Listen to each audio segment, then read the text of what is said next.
আমি যদি চাই তো অনেক টাইম লাগবে। হাদিসে আলা হযরত কত বড় পণ্ডিত ছিলেন। আলা হযরত যে হাদিসের কিতাব থেকে হাদিস নকল করেছেন তার সংখ্যা হলো 400। কত? 400 হাদিসের কিতাব থেকে আলা হযরত হাদিস নকল করেছেন। আমি বললাম না যে ধারণার বাইরে। আজ এই যুগে বড় থেকে বড় মুফতি 400 হাদিসের কিতাব থেকে রেফারেন্স দেওয়া তো বড় কথা। এত হাদিসের কিতাবের নামই জানে না, কিন্তু ইমাম আহমদ রাজা 400 হাদিসের কিতাব থেকে রেফারেন্স দিয়েছেন। এক একটি বিষয় যখন লিখতে আরম্ভ করতেন, আজ ওয়াহাবিরা ধোঁকা দেয় না যে রাসূল করিম কারো সাহায্য করতে পারে না, নিজের ঈমানকে তাজা করেন। ওয়াহাবিরা আপত্তি করলো যে দুরুদের তাজ পড়া যাবে না। দুরুদের তাজ পড়ি না আমরা, দুরুদের তাজ বললো ওয়াহাবিরা যে দুরুদের তাজ পড়া যাবে না, এই দুরুদের তাজ পড়া হলো শিরক। এদের তো কথা শিরকের ফতোয়া, কাজে শিরকের ফতোয়া। বললো এই দুরুদের তাজ পড়া শিরক, পড়া যাবে না। আলা হযরতকে প্রশ্ন করা হলো, ইমাম আপনি কি বলেন দুরুদের তাজ পড়া যাবে কিনা? তারা আপত্তি করেছে নবীকে দাফিউল বালা বলা হয়েছে দুরুদের তাজের মধ্যে।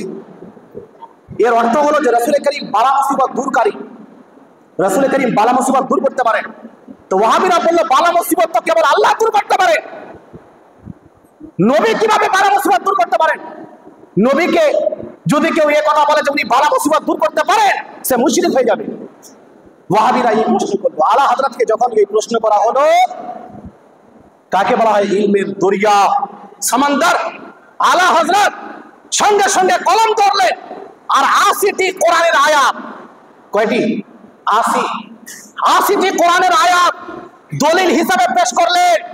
এবং 1টি 2টি 3টি 4টি 10 150 নয়, বরং 400 হাদিস দলিল হিসাবে পেশ করলেন।